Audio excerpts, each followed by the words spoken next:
saya Rahmadia. Kali ini saya akan menjelaskan materi berdasarkan sepenangkapan saya. Yang pertama yaitu tentang motor kontrol. Nah, setiap gerakan yang bertujuan itu kan pasti dilakukan secara efektif dan efisien, dan dibuatnya itu secara sederhana biar kita tuh mudah melakukannya.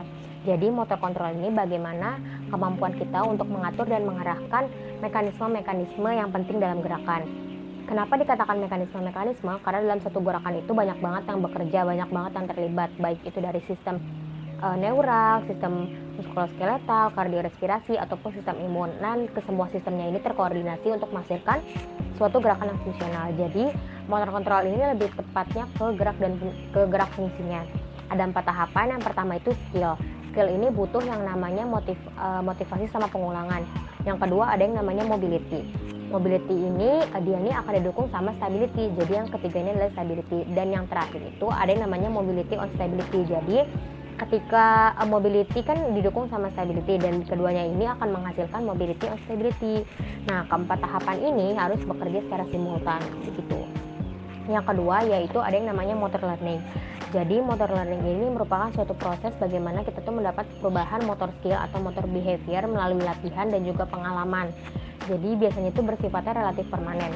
Ada 3 fasenya. Yang pertama itu fase kognitif. Jadi fase kognitif ini sangat penting dan sangat diutamakan. Kenapa?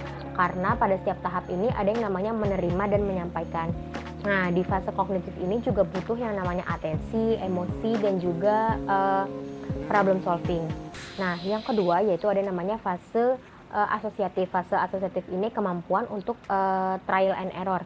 Jadi di mana seseorang ini bisa memperbaiki kesalahan, bisa belajar dari kesalahannya, dan bisa menciptakan strategi yang efektif untuk mencapai tujuan dari bergerak ini sendiri.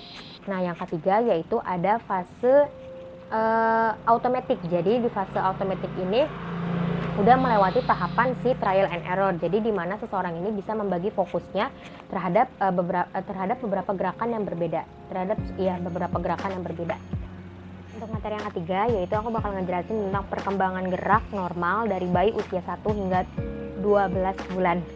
Nah, yang untuk bayi usia 1 bulan itu biasanya dia baru muncul gerak-gerak refleks ya. Contohnya kayak gerak refleks dia untuk menghisap, terus menggenggam, misalkan kayak ada tangan terus nanti dia genggam gitu. Biasanya bayi baru 1 bulan kayak gitu. Terus kalau 2 bulan biasanya dia tuh bisa ngangkat kepalanya ya sekitar 45 derajat lah kalau misalkan lagi tengkurap gitu. Terus dia ini udah bisa nengok ke kiri ke kanan dikit-dikit, terus dia mulai tertarik sama benda-benda warna-warna, benda-benda yang terang, yang cerah gitu. Kalau usia 3 bulan biasanya gerak refleksnya ini udah mulai hilang, terus udah mulai digantiin sama gerak yang sederhana atau gerak motorik kasar. Biasanya usia 3 bulan ini bayi ini kayak apa ya, udah lebih sering gerak-gerakin kakinya gitu, kayak nendang-nendang kecil-kecil. Terus kalau misalkan digendong palanya itu udah mulai stabil. Terus kalau usia 4 bulan itu dia ini udah mulai aktif gitu ya. Terus kayak lebih apa ya, masukin tangannya ke mulut. Kalau usia 4 bulan tuh terus dia kayak kalau misalkan tengkurap nih dia kayak agak push up kecil, ngangkat badannya kayak push up kecil gitu. Kalau 4 bulan kayak gitu. Nah, kalau yang usia 5 bulan itu biasanya dia ini apa ya, udah mulai kayak ngedorong-dorong kakinya gitu, udah lebih sering ngedorong kakinya. Terus kayak misalkan dia main sama tangan sama kakinya sendiri, terus nanti kayak gimana sih, ngelibet-libet gitu, main tangan sama kakinya sendiri gitu, kakinya di celup-celupin gitu ya, dia pokoknya main-main lah sama tangan sama kakinya sendiri. Terus kalau itu juga dia udah mulai belajar duduk, tapi tetap butuh bantuan bantal sih. Kalau usia 6 bulan itu biasanya dia udah mulai nengok nih kalau ada suara. Terus dia udah mulai biasanya main ludah ya. Kalau bayi itu biasanya usia 6 bulan tuh setahu aku udah mulai main ludah kayak gitu. Terus kayak udah mulai tertarik sama yang mengkilap, sama yang warna-warni. Terus dia juga udah mulai belajar duduk tanpa bantuan kayak gitu-gitu. Terus udah mulai meniru suara orang gitu. Nah, kalau usia 7 bulan ini biasanya dia nih udah mulai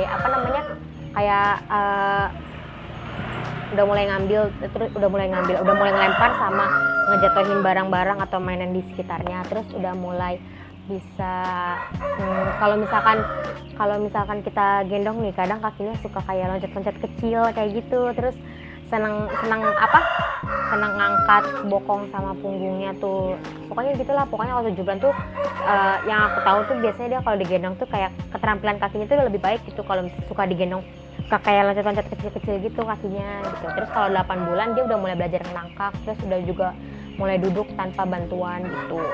Terus kalau untuk usia yang 9 bulan itu dia tuh merangkaknya tuh udah lebih cepet nih. Terus kalau misalkan kemampuan dia untuk berdiri nih, kemampuan untuk berdirinya ya masih belum bisa banyak gitu. Terus kalau misalkan kemampuan berdirinya dia kan udah kayak berdiri dari pegangan gitu.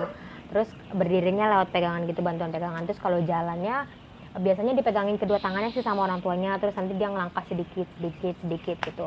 Terus dia tuh udah mulai udah mulai ngocehnya tuh udah lebih dari satu kata, misalkan kayak ma, pa gitu. Terus misalkan kayak dia udah kayak main tepuk tangan sendiri, udah bisa tepuk tangan dikit-dikit gitu. Terus gitu sih Kak. Terus kalau misalkan 10 bulan dia nih kemampuan berdirinya udah lebih baik ya. Terus kalau misalkan jalannya, terus dia udah mulai jalan sendiri, pegangan dari samping gitu, jalan sendiri pegangan.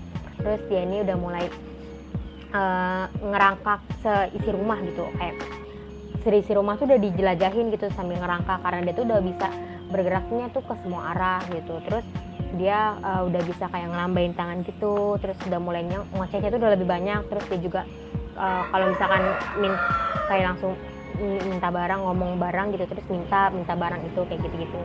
Kan kalau yang 10 bulan juga kan dia kalau misalkan dari ngerangkak terus langsung duduk tuh dia udah bisa lebih cepat tanpa bantuan gitu. Terus kalau yang 11 bulan dia udah bisa respon pertanyaan orang gitu, dia udah bisa ngerespon. Terus dia udah bisa kayak ikut perintah ke sini, terus udah mulai niru aktivitas orang. Kalau 12 bulan tuh dia udah bisa berdirinya lebih cepat ya, lebih baik gitu. Terus kayak berjalannya juga bisa lebih baik. Terus kayak bisa berdiri sendiri, terus bisa makan pakai jari gitu. Terus kalau yang 11 bulan pokoknya tadi dia tuh kalau misalkan ada respon pertanyaan tuh kayak bergumam gitu, masih bergumam gitu. Terus kalau yang 12 bulan tuh pokoknya bisa berkomunikasi sama orang lain itu lebih baik gitu. Aku bakal ngejelasin tentang bagaimana perkembangan kognitif anak pada usia 1 hingga 6 tahun.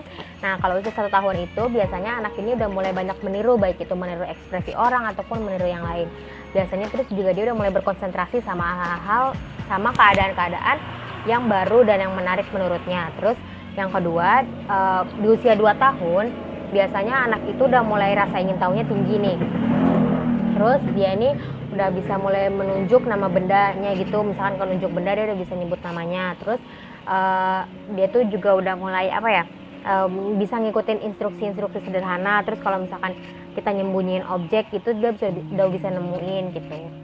Kalau di usia 3 tahun dia ini udah mulai kosakatanya kan udah mulai beragam. Terus dia juga udah mulai kayak tahu konsep angka sama warna. Kalau di 4 tahun dia udah mulai mencerna makna dari angka sama dari bacaan. Terus dia juga udah mulai belajar ngitung sama udah mulai belajar baca. Nah, di usia 5 tahun biasanya kemampuan berhitungnya ini udah semakin lebih baik. Terus dia juga udah mulai belajar nulis. Kalau usia 6 tahun dia ini udah bisa mulai memahami lelucon. Terus kalau misalkan kemampuan komunikasinya kan udah lebih baik ya. Jadi kalau misalkan ditanya orang dia udah bisa jawab. Misalkan umurnya berapa dia bisa jawab, misalkan 6 tahun gitu. Terus dia udah mulai karena dia udah mulai belajar udah mulai masuk sekolah, jadi dia udah mulai konsentrasi sama tugas-tugasnya ya, kurang lebih 15 menit. Terus kemampuan berpikir sama menalarnya itu udah lebih baik. Sekian video dari saya, kurang lebihnya mohon maaf. Wassalamualaikum warahmatullahi wabarakatuh. Dadah.